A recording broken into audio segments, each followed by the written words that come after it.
Thank you, Senator Brown. Senator Brown? Then, I've been listening to my friend, Senator Brown.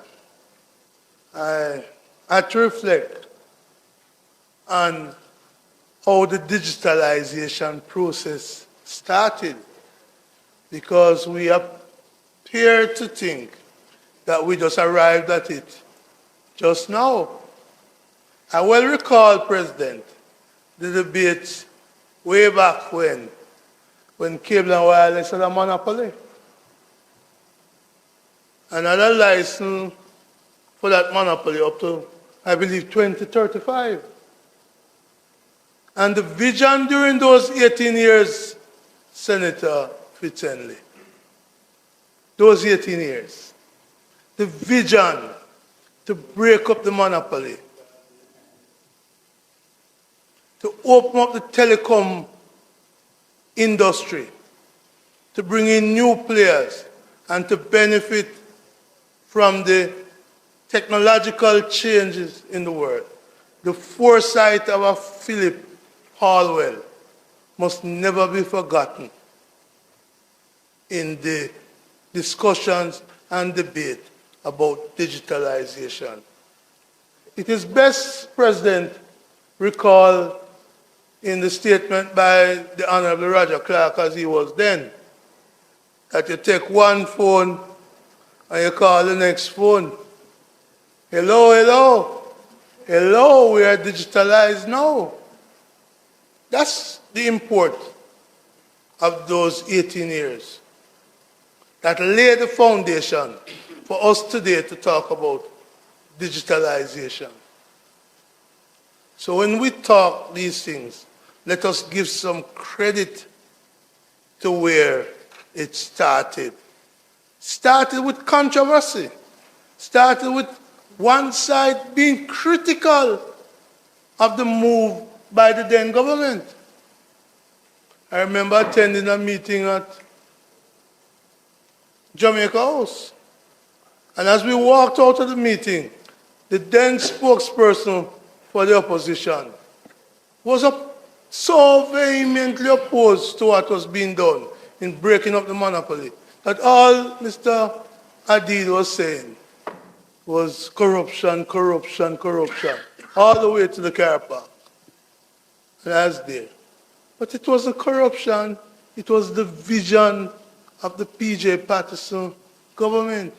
A vision which saw the head of cable and wireless being married to a member of the cabinet. And notwithstanding that, members of the cabinet took a decision to break up the monopoly, which was approved by the government of the JLP. So I raise that because too often we forget our roots. We forget the history, that it was an easy decision. And I put that against the context, Mr. President, where today, and I really want to say this with all the strength of my body and mind, that this government seems to be tone deaf. To bring the NIDS regulations before this Senate at this time says you're tone deaf. You're not listening to the people. How could you bring these regulations this week when just a couple of days ago, maybe a week ago, a minister of government said nothing is secret or private anymore? Minister, you ask, and Senator Bram says, trust is necessary if these things are to succeed.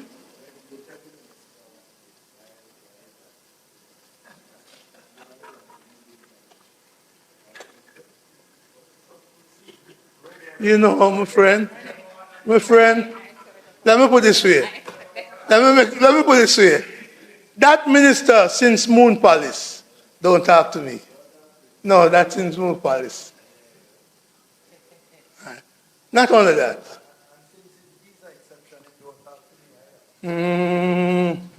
So let's be clear.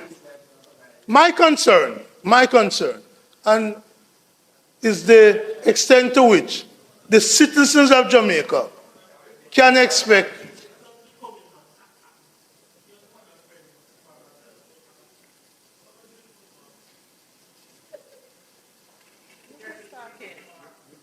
Mr. President, the citizens of Jamaica need to feel they can trust the government with their information.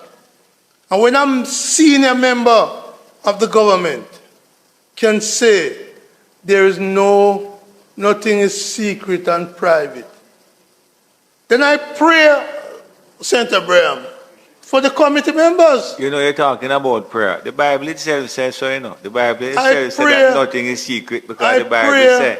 See, Bishop Pitkin, the Bible says, anything that is begun in darkness comes to light. Isn't it not something like that it says? Yeah. Sorry, send it, hold on, Senator. Press your button for me. I disconnect you accidentally. Oh, Yeah, even the Bible said nothing is secret, you know, because the Bible said nothing that begins in darkness remains in darkness. And President, I hope you're not. In the modern society, the minister is I not hope wrong. you're not using the Bible to justify the view of that minister that nothing is secret and private.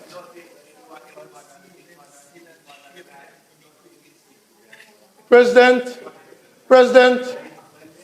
I hope you're not saying that this process was shaped in sin and conceived in iniquity. It's very important that the people of Jamaica be able to trust the government. President, I am prepared to sit until they finish their speeches, you know. One thing you don't need is protection from me. No, I'm not asking for protection. I'm just simply saying I will sit and listen to them and resume my speech when they're finished theirs.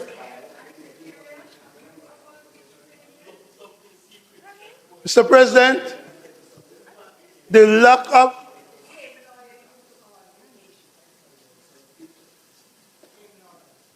of trust and confidence can make the work of the authorities become futile. And if we're going to support the authorities, and the good men you say they are, and I have no objection to saying they are good men and women, then it is important that the government renounce, nice word. Well, you know, let me put it this way. If I follow the street, 30% of the cohorts over there have dual citizenship. So I'm not going to follow the street. No, I'm not going to go there. Which is why I'm using the word renounce. Renounce, not in terms of dual citizenship. But I want to use the word renounce. Renounce the views expressed by that senior minister that nothing is private and secret. And Minister, this is, I believe, the second piloting by you of legislation through this parliament. And I want to support you. But the people out there fear that your broad support for the minister's statement without any seemingly investigation prior seems to be supportive of the view that nothing is private and secret anymore. Yet the information we're seeking from the people must be held in confidence, must be held private, must be held secret. So you can't have it both ways, where a minister of government says nothing secret and private anymore. If that's the government's position, then certainly this NIDS cannot get my support. If that is the government position. So let me say it again before Senator Fitzgerald. Now let me speak before Senator Fitzgerald twist it. If the government position is that nothing is secret and private anymore, then you can't get my support on this. You need to renounce that position. And an apology, well, denounce maybe even a better one. And an apology must be made to the Jamaican people. And that the Jamaican people may be told by the government that what Minister Vaz said does not represent the views of the government. It is very important. Mr. President, he who speaks in the Senate now, I don't know of a driver's license that is expired. I took a decision not to renew my passport. I have my voter ID expired. The only ID I have is the Senate ID signed by you. No, but you must go by you must follow the Electoral Commission thing and go and renew the ID. I intend to do so. The process, you know. I intend to do so, but the point I'm making is I have no government ID. I will renew my driver's license. I renew my voter's ID. I have no intention of traveling anymore. But the point I'm making is that there are people out there who, for whatever reason, like me, have no government ID. But now we're saying to them, go get a TRN number. Go get a TRN number. Because almost everywhere you go now, you're going to be asked for TRN. If you're going to get a driver's license, you have to have a TRN number. So in a sense, almost all the transactions you're going to be engaging will require a TRN number.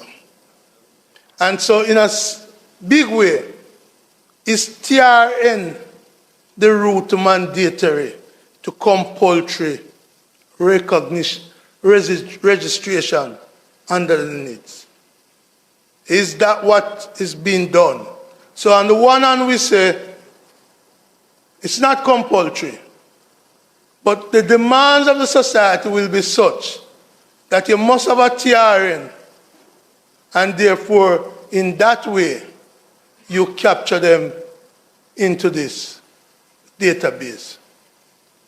I think it's important that we say that to the people, because we always promise public education. Well, this NIDS bill has been going on for how long now? It's passed into an act, but I don't get a sense of the public education. Because had their minister been that public education, then the minister could make that boo-boo. Had there been that public education, at least the minister ought to have known that the view which says nothing private and secret anymore is contrary to the laws. It's contrary to the laws of the land. Contrary to the Data Processing Protection Act, contrary to every decency. Contrary to decency. Wherever he got the information from.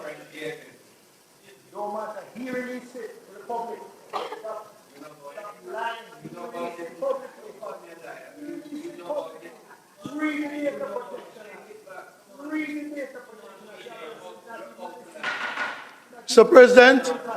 Senator Bountin and Hill, you're interrupting Senator Brown. Senator Brown, Mr. President. I know you're wrapping up. Would you please? No, I'm not wrapping up. Still within the 30 minutes. The Data Protection Act opposed to, it's an offense to publish private information. So when I say there's a public education, the minister would have known that he would be committing an offense wherever he got it from, in the innards of the JLP or the outards of the PNP. The reality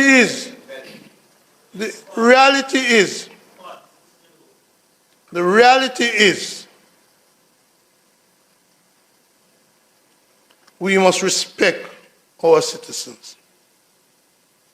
And I do not find that is happening in this government. The government is quick through the TAJ to claim protection from the Data Protection Act in not telling the taxpayers of Jamaica who you're paying rent to a building for that is unoccupied. You claim protection of the Data Protection Act for that, but you don't claim it for citizens of the country's private and confidential information. It is the hypocrisy. It is the hypocrisy of calling out one for being a dual citizen, but embracing 30% of your own. 30% of your own who are dual citizens. 30% in this chamber. So, Mr. President, if I may move away from the distasteful conduct of a minister of government in the face of the Data Protection Act, in the face of the requirement of NIDS, to indicate to people, or citizens, that there's no secret or private information. And I want to repeat it until you learn not to do it again. Loyal viewers and subscribers, honorable people, give thanks for your support to the AVI-NUE. Know that I appreciate you sincerely. New viewers, welcome on board. Know that your presence is appreciated. Please subscribe to the channel and help us reach 1,000 subscribers. Thank you. United we win.